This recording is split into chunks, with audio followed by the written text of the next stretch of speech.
I have 180 days to turn them into revolutionaries. How do you do that? How do you Scare the fuck out of them. Yeah. Sacramento organization that is under the banner of Antifa is very loosely organized, right?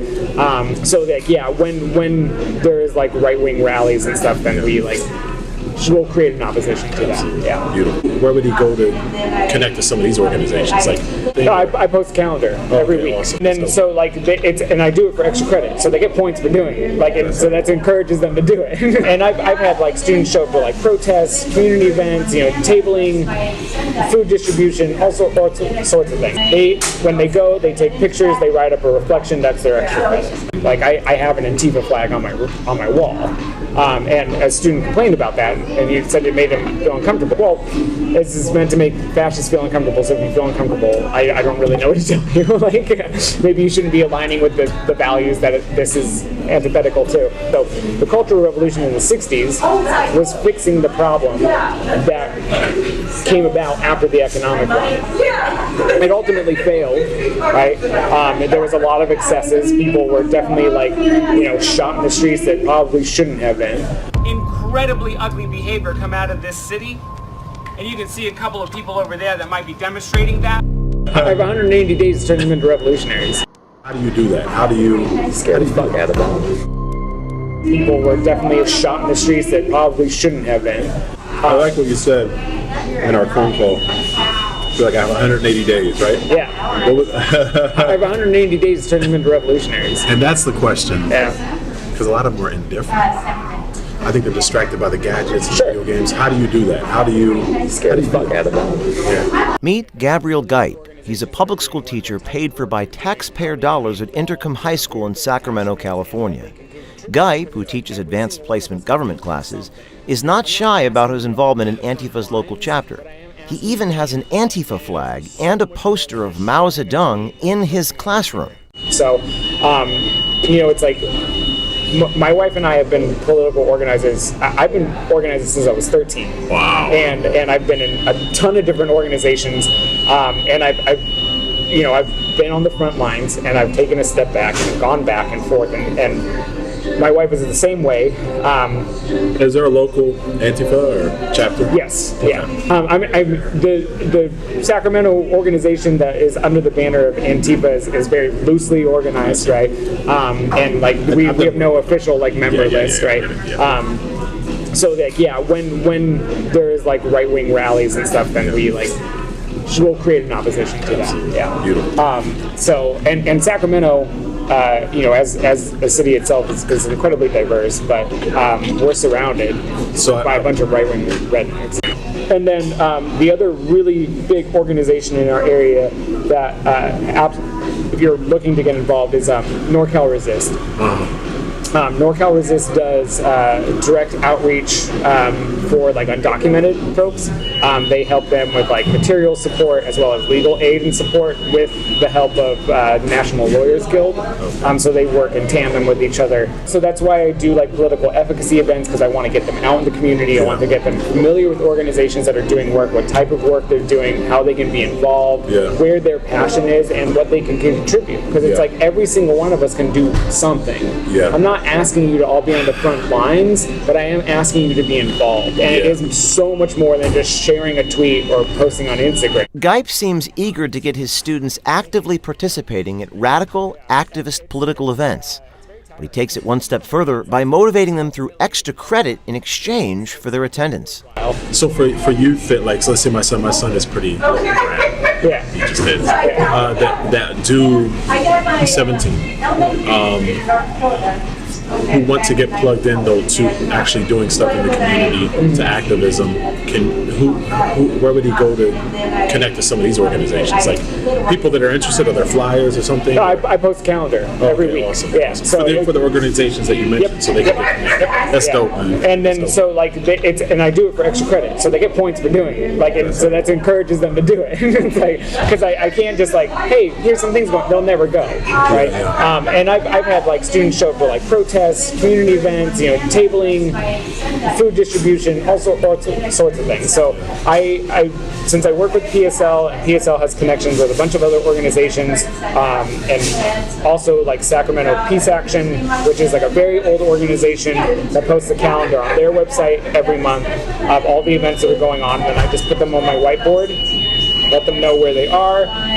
When they go, they take pictures, they write up a reflection, that's their extra credit. If you look at these photos from Geip's classroom, you can see he has an Antifa flag as well as a poster of Mao Zedong, the Chinese dictator who is one of the most notoriously brutal leaders in history, responsible for the death of millions. I probably as far left as you can go. So like, I've gone down those deep dark rabbit holes where like the idea of like adventurism and just being like, why aren't people just like taking up arms? Like why? And you know, we have historical taking up arms like against the state. Like and we have historical examples of that happening and them getting crushed and being martyrs for a cause. And it's like, okay, well, it's slow going because it takes massive amounts of organization. Geip's radical philosophy is prominent in the teaching in his own classroom. Geip goes on to say he's not the only teacher at Inderkum High School who shares his radical beliefs. Oh, I see. Yeah, because a lot of senior parents at this point have backed off, right? Yeah. So they're just kind of like, well, you can fend for yourself. You know, I know other people in my department who teach like 10th graders who've had like parent meetings, like some, you know, a student who complained about like a pride flag and something they felt uncomfortable. I've had students, you know, during anonymous surveys at the end of the year comment about the things that I have in my classroom. Like I have an Antifa flag on my wall, and a student complained about that, and he said it made him feel uncomfortable, and I addressed it to everyone because I didn't know who it was, and I was like, well, this is meant to make fascists feel uncomfortable, so if you feel uncomfortable, I don't really know what to tell you. Like, maybe you shouldn't be aligning with the values that this is antithetical to. Yeah. We're distracted, bro. Yeah, and it's hard not to. You make them revolutionaries. They've got TikTok, they've got Instagram, they've got this. Well, that's just it. It's like, utilize that propaganda, right? Like, these are all great tools on how to get, you know, it's like, I've met so many people in my life who, when they met me, thought I was, like, off the wall, right? And now they're all Marxists, right? You know, and I'm just like, your political identification changed, and so I have a huge political spectrum in my room on the wall. So they take an ideology quiz in their Unit 4, and I put their face, or they have to give me a picture of themselves, and I put it on the wall where they are. Every year, they get further and further left. And I've made them pay attention to where my tack marks are, because I'm like, these ideologies are considered extremes, right? Extreme times breed extreme ideologies, right? There is a reason why Generation Z, these kids, are becoming further and further left. Are there a lot of teachers like you, man? I think there are more than there used to be. And I think that, like, there's 3 other teachers in my department that I did my credential program with, and they're rad. They're great people, and they're definitely, like, on the same page. So what do you think of China, though? Have you been? Have you been? I have not. I'm actually going in April. Okay, cool. I wanted to go just to see it, because I hear conflicting things. Yeah. I think it's... One, I mean, some of it's good. You know, like the revolution that happened in 1949 with like Mao and like the Chinese Communist Party, right? And then like the Cultural Revolution that happened in the 60s to the 70s up until like Mao's death, and then Deng coming in and like opening up to capitalist, you know, kind of investment and creating the road that they're currently on. And then like what Xi Jinping is attempting to do now, kind of like going back to more the Maoist understanding of socialism. So you need a 2-pronged system, which is exactly what Huey Newton and Fred Hampton understood, was that you needed propaganda of the deed, the economic, and also cultural propaganda as well. You needed to retrain the way that people think. So the Cultural Revolution in the 60s was fixing the problem that came about after the economic one, right? It was like, well, what can we do now to root out this culture that keeps perpetuating hyper-individualism, hyper-competitiveness, you know, capitalist exploitation, and consolidation of wealth. It ultimately failed, right? There was a lot of excesses. People were definitely, like, you know, shot in the streets that probably shouldn't have been. But I do think that it's important to understand that as an extension of an economic revolution. They were changing the base, and then they went to change the superstructure. And you cannot change one without the other. You can't have cultural shifts without the economic shift, and vice versa. So I think that for movements in the United States, that we need to be able to attack both fronts, right? We need to create parallel structures of power because we cannot rely on the state.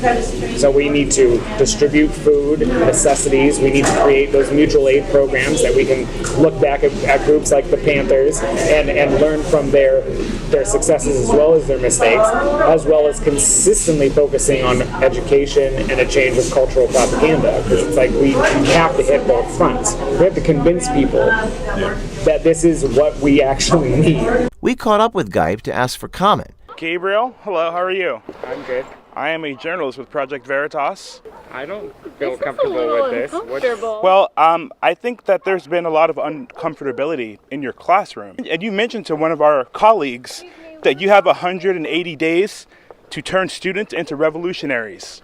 Would you, a student, voice their uncomfortability in your classroom with the Antifa flag? Do you recall that? You tacitly implied they might be aligned with fascists. I mean, is this the kind of behavior in line with the mission statement of your high school? That you're harassing. Sir, I'm not harassing you. I'm asking you to leave me alone. I'm trying to get comments. You You're a public school teacher. I understand that, but You're a public school teacher. Harassing me. And you're teaching things outside the curriculum of your school. I have some footage that I need to show a member of the school district here. You guys can't be in here recording. You need to leave, please.